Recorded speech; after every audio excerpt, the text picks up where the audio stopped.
తాకట్టులో ఉన్న బంగారాన్ని విడిపించి ఆ రోజు ఆన్లైన్ రేటుకే మేము కొంటాం. Sharma gold company. నమస్తే, వెల్కమ్ టు సుమన్ టీవీ. నేను మీ యామ్ని. ప్రస్తుతం మనతో ఉన్నారు ప్రముఖ ఆధ్యాత్మికవేత్త, గణపతి దత్త ఉపాసకులు, అమ్మవారి సేవకులు మురళీధర్ శర్మ గారు ఉన్నారు. గురుగారితో మనం మాట్లాడదాం.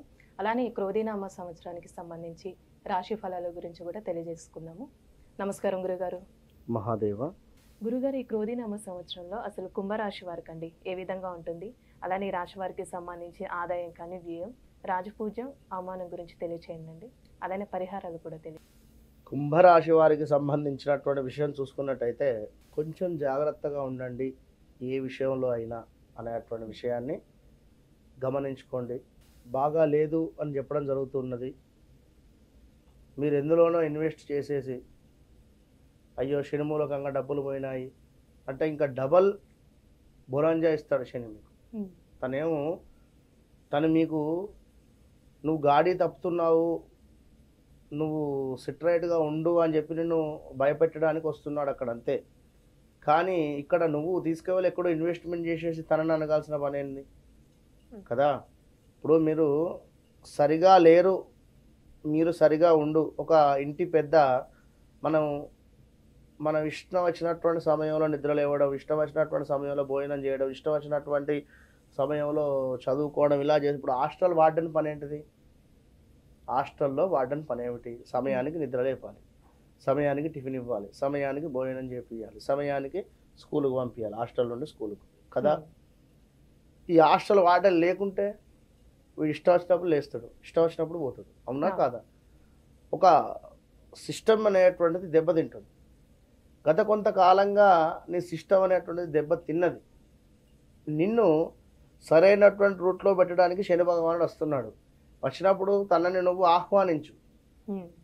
ఇక్కడ తన సంబంధిత విషయాలు చెప్తూ ఉన్నాం. ఏమిటి? కారు కొనడం కానీ, కారు నడపడం కానీ విషయాల్లో జాగ్రత్త. ఇనుము రిలేటెడ్ వస్తువులలో జాగ్రత్తగా ఉండండి. డబ్బులు ఎవ్వరికి ఇవ్వద్దు. నీ దగ్గర డబ్బులు ఉన్నాయి అని చెప్పి శని భగవానునికి తెలుసు, అందుకే వస్తున్నాడు. నువ్వు ఎవరికో డబ్బులు ఇస్తావో లేకుంటే ఎక్కడో ఇన్వెస్ట్ చేస్తావు అనేటువంటి విషయం నీకు ఒక ఎర వేయడానికే వస్తున్నాడు. ఏదో రకంగా ఒక ఎర వేస్తే నువ్వు దాన్ని ఇరికినావు అనుకో, ఆ డబ్బులు వెళ్ళిపోతాయి. లేదు అనుకుండా శని భగవానున్నే ప్రసన్నం చేసుకుంటే నీ డబ్బులు నీ దగ్గరనే నిలువ ఉంటాయి. విన్నారా? అర్థం చేసుకోండి. ఇక మూడోది, విదేశీ ప్రయాణమా లేకుండా ఇంకేదో చదువు రీత్యా బయటికి వెళ్ళడమా, ఉద్యోగ రీత్యా బయటికి వెళ్ళడమా. నీ టైం బాగాలేదు అని చెప్తున్నావు. నేను ఫ్లైట్ ఎక్కుతాను, నేను బయటికి వెళతాను, నేను అక్కడే చదువుతాను అనుకుంటే అక్కడికి వెళితే ఇబ్బంది. ఓకే. మరొకటి, భార్యాభర్తలలో తగాదాలు కావచ్చును, గొడవలు ఏర్పడేటువంటి పరిస్థితి కావచ్చు. ఏది ఏమైనా కూడా ఒక మనిషిని మనము పొగిడిన, ప్రసన్నం చేసుకున్న తప్పకుండా మనకు ఆ యొక్క మనిషి నుంచి 4 మంచి విషయాలు అయితే మనకు వస్తాయి. కనుక అదే విధంగా శని భగవానునికి నువ్వు తీసుకువెళ్ళి నువ్వుల నూనె వేయాల్సిన అవసరం లేదు, నువ్వులు వేయాల్సినటువంటి అవసరం లేదు, నల్లబట్ట వేయాల్సినటువంటి అవసరం లేదు. దేనికి? తను వేయమన్నాడా? తనకు సంబంధించినటువంటి కారకత్వాలవి. ఓకే. నువ్వుల నూనె కానీ మామూలుగా నూనె బిజినెస్ చేసుకునేటువంటి వానికి బాగుంటుంది, వాని జాతకరీత్యా శని బాగుంటుంది. బ్లాక్ కలర్ బట్ట కానీ బ్లాక్ రిలేటెడ్ ఉన్నటువంటి ఫీల్డ్లో రాణించవచ్చును. ఓకే. అంటే శనికి పూజ చేయించుకోండి, చేయించుకోవద్దని కాదు అక్కడ విషయం. మరలా నేను చెప్తున్నాను, తప్పుగా అర్థం చేసుకోవడం అని కాదు ఇక్కడ. ఎలా కరెక్ట్గా అండి, మంచిగా తనేమో మిమ్మల్ని అడగడం లేదు, లేదా మీరు తనకేం ఇది అదే తీసుకువెళ్ళిపోయాల్సినటువంటి అవసరం లేదు అన్నట్టు. మీ జీవితంలో ఏం జరుగుతుంది? ఒక శనివారం రోజే శనికే నేను నువ్వుల నూనె పోస్తాను, అభిషేకం చేస్తాను అనేటువంటి విషయం కాదు. రోజు వెళ్ళండి, కూర్చోండి, నవగ్రహాలను శుభ్రం చేయండి, గంధము కుంకుమతో బొట్టు పెట్టండి, కూర్చోండి. ఒకరైతే నేను మొన్న చూసా ఎక్కడో, ఆ వేసినటువంటి శనికి వేస్తారు కదా నల్ల బట్టలు, అదేదో అగ్గిపుల్ల ఒక పుల్లతో దాన్ని తీస్తున్నాడు ఇట్లా. దేవుడు కాదు ఆయన, ముట్టుకుంటే ఏమైనా రాక్షసుడా లేకుంటే ముట్టుకుంటే నీకు షాక్ కొడుతుందా? అర్థమైందా నేను చెప్పింది? పుల్లతోటి అంతకుముందు పూజ చేసుకున్నటువంటి వారు అన్ని జాకెట్ పీసులు కానీ ఇవన్నీ వేస్తారు కదా, వాటిని ఏందో పుల్లతో ఇట్లా తీసి పారేస్తుండు. మళ్ళీ నెక్స్ట్ నేను నువ్వుల నూనె పోయాలి అని చెప్పి తను పోసుకోవాలి అని చెప్పి ఆ మీద పాప ఆ భగవంతుని మీద ఉన్నటువంటి అవన్నీ కూడా అంత అలాంటి మనసు ఉండేటువంటి వారిని ఇంకా హింసిస్తాడు. నేను అనేది మీరు అర్థం చేసుకోండి. ఇక్కడ పూజ ఎందుకు చేసుకుంటున్నారు కనెక్ట్ కండి. నూనె పోస్తేనే తను సంబరపడాడు. అక్కడ ముసలి వారిని కానీ లేదా ఎవరికైనా ఒక టిఫిన్ ఇప్పియండి. మీరు వెళ్ళే ఆఫీస్కి వెళ్ళేటువంటి సందర్భంలో ఒక 3 ప్లేట్ల టిఫిన్ తీసుకొని ఒక ప్లేట్ మీరు తినండి, ఒక 2 ప్లేట్లు ఎవరికైనా ముసలిళ్ళకి అప్పచెప్పండి. ముసలి వారికి, కళ్ళు లేని వారికి అప్పచెప్పండి. సేవ చేసుకోండి, అద్భుతమైనటువంటి ఫలితాలు ఇస్తాడు.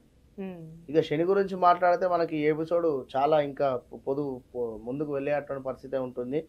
కుంభరాశి వారికి అర్ధాష్టమ గురువు 7.5 వల్ల అంతా గడ్డు కాలమే అని చెప్తున్నాము. అంటే మిమ్మల్ని ఏమో భయపెట్టడానికి కాదు, ఇన్ని విషయాలు చెప్పాను నేను. కనుక అద్భుతంగా మీరు ముందుకు వెళ్ళండి, చక్కగా మంచి ఫలితాలు ఉంటాయి.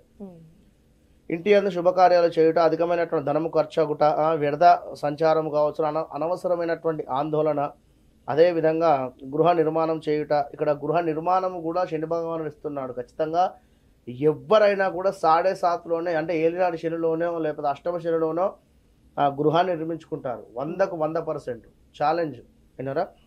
ఆ గృహ నిర్మాణం చేయట, విద్యార్థులకు కష్టకాలము కాస్త, ఉద్యోగస్తులకు ఆటంకాలు, వ్యాపారం మందు అభివృద్ధి లేకుండా, పొత్తు వ్యాపారం మందు నష్టాలు. పొత్తు వ్యాపారం మందు నష్టాలు అన్నప్పుడు నలుగురు కలిసి ఏదో వ్యాపారం మొదలు పెడతాము అనుకుంటే మీది కుంభరాశి అయితే మీకు నష్టమే జరుగుతుంది. అక్కడ చూసుకొని ముందుకు వెళ్ళండి. కొనుగోలు చేసేటువంటి స్థిరాస్తుల విలువ తగ్గుట, ఇష్టమైన అటువంటి వస్తువులు అమ్ముట, మనస్సునందు స్థిరము లేకుండుట, ఏదో ఒక రకమైనటువంటి టెన్షన్ వాతావరణము, ఎవరో చేసిన పనికి మీరు బాధపడాల్సి వచ్చేటువంటి పరిస్థితి గోచరిస్తుంది. ప్రయాణములో జాగ్రత్త అనేటువంటిది చాలా అవసరము. బండి మీద వెళ్ళినా కారులో వెళ్ళినా కూడా పక్కన ఒక మనిషిని పెట్టుకొని వెళ్ళేటువంటి ప్రయత్నం చేయండి. అసందర్భ ప్రేణాపనలు, ఎవరో ఇద్దరు మాట్లాడుకుంటున్నారు, మీకు సంబంధం లేని విషయంలో కూడా తలదూర్చి మాట్లాడాల్సిన అవసరం లేదు. విన్నరా.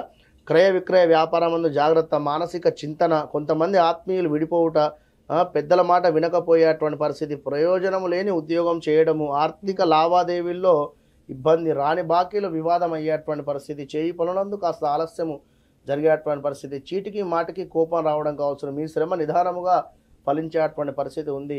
స్థిమితంగా ఉండటానికి ప్రయత్నం చేయండి. దయచేసి కూడా కొత్త వ్యక్తులతో జాగ్రత్తగా ఉండండి. ఏదో ప్రలోభాలకు లొంగవద్దు. వారు ఏదో చెప్పినటువంటి మాటలు, మీరు 1000 రూపాయలు ఇన్వెస్ట్ చేయండి రోజు 100 వస్తాయని కానీ, లేదా 1,00,000 ఇన్వెస్ట్ చేయండి రోజు ఒక 100-200 చొప్పున నెలకు ఒక 3,000 10,000 వస్తాయనేటువంటి మాటలు, బోగస్ మాటలు చాలా ఇప్పుడు వస్తాయి మీకు. బెట్టింగ్స్ కావచ్చును. చాలా జాగ్రత్తగా ఉండండి. ఇన్నర జోక్యం తగదు ఇతరుల విషయాలలో. పిల్లల చదువుపై శ్రద్ధ వహించాలి. కుటుంబంలో దాన ధర్మాలు తీర్థయాత్రలు చేసేటువంటి సందర్భంలో కాస్త జాగ్రత్తగా ఉండండి. కొన్ని పనులు పరిష్కారం అయ్యేటువంటి పరిస్థితి. ఇతరులను నమ్మి ఏ పని కూడా అప్పగించవద్దు. మీ పని మీరే చేసుకోండి. ఆలోచనల్లో మార్పు వస్తుంది. ఎందుకు ఇతరులకు పని అప్పచెప్పద్దు అంటే, మీ టైం బాగాలేదు, వారి టైం బాగాలేదు. వాడు వెళ్ళేటువంటి సందర్భంలో ఏదైనా యాక్సిడెంట్ అయింది అనుకో, పలానా వ్యక్తి పని చెప్పాడు, నేను వెళ్ళాను, అందుకే అయ్యింది అని ఆ పనిందలు మీకు, ఆ డబ్బులు మీకే, హాస్పిటల్ బిల్లు, ఇలాంటి పరిస్థితులు. ఇంకా ఆత్మీయులతో కాస్త ఇబ్బందులు, వాగ్వాదాలు. ఎక్కడైనా కూడా వాదించేటువంటి పరిస్థితి ఉన్నట్టయితే అప్పుడు పక్కకి వెళ్ళిపోండి. తప్పకుండా కూడా వాదించకండి ఎప్పుడూ కూడా. సన్నిహితులతో కూడా కొన్ని సమస్యలు పరిష్కరించేటువంటి పరిస్థితి. ఖర్చులు అంచనాలు మించిపోతాయి. సాధ్యం కానీ హామీలు ఇవ్వవద్దు. అదేవిధంగా ఎదుటి వారి తీరును గమనించి మెలగండి. కొత్త పనులకు శ్రీకారం చుట్టేటువంటి పరిస్థితి. ఏ పని చేసినా కూడా ప్రారంభం ముందు కాస్త ఆటంకములు ఏర్పడి తర్వాత నిదానంగా సాగేటువంటి పరిస్థితి ఉంది. ఆగస్టు తర్వాత ఈ విషయాన్ని గమనించుకోండి. గుట్టుగా ప్రయత్నాలు సాగించండి. నేను ఈ పని చేస్తున్నాను, ఆ పని చేస్తున్నాను, నేను ఇది కొంటున్నాను, అది కొంటున్నాను అని చెప్పి నలుగురికి ఎప్పుడు ఏ విషయాన్ని కూడా చెప్పకండి. దాని వలన స్ట్రక్ అయ్యేటువంటి పరిస్థితి ఉంది. విన్నారా. మీ కృషి తప్పకుండా ఫలించేటువంటి పరిస్థితి ఉంది. వ్యవసాయ రంగంలో కానీ అందరికీ కూడా కాస్త గడ్డు కాలంగానే ఉంది. ఖచ్చితంగా కూడా గురువుకు శనికి తప్పకుండా కూడా మీరు హోమాలు కానీ తర్పణాలు కానీ చేయించుకోండి. మన వద్ద కేవలం 2,500 రూపాయలకు మాత్రమే చేయడం జరుగుతున్నది ఒక హోమం అనేటువంటిది. బయట ఎక్కడైనా కూడా 40,000-50,000 వేల రూపాయలు అయ్యేటువంటి హోమాన్ని కేవలం 2,500కి చేయడం జరుగుతుంది. ఇది సామూహికంగా. కనుక ఈ విషయాన్ని కూడా గమనించుకోండి, సంప్రదించండి. తప్పకుండా కూడా నవగ్రహ హోమాలు కావచ్చును, అదేవిధంగా కాలసర్ప హోమాలు, శని హోమము, ఇవన్నీ కూడా కలిపి చేయడం జరుగుతుంటుంది. కనుక ఈ యొక్క కుంభరాశి వారికి ఆల్ ద బెస్ట్. క్రోధినామ సంవత్సరంలో ఎలాంటి ఇన్వెస్ట్ చేయకుండా ఉన్న దాంట్లోనే హ్యాపీగా ఉండేటువంటి ప్రయత్నం చేయండి. అంతే. చాలా చక్కగా తెలియజేశారండి. ధన్యవాదాలు. మహాదేవ్. సుమన్ టీవీలో మీ పర్సనల్ అండ్ బిజినెస్ ప్రమోషన్స్ కోసం కింది నెంబర్కి కాంటాక్ట్ చేయండి.